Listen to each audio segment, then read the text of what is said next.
Pardon, ale mě je fakt špatně, já se nedělám prdel. Fuj ty vole.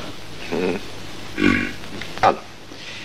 Vzácní pánové, moje dcera považuje za velikou poctu, že jste se přišli ucházet o její ruku a dává vám tuto odpověď.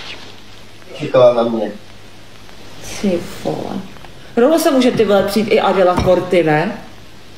Ty vole. Prosí za odpuštění, že si nevybrala za manžela ani tebe. Že v pohodě. Ani tebe. Jo, děkuji moc. Ani tebe, pan.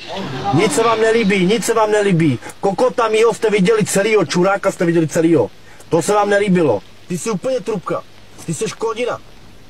Král Pablo. Já vidím blbě, ne? No ahoj.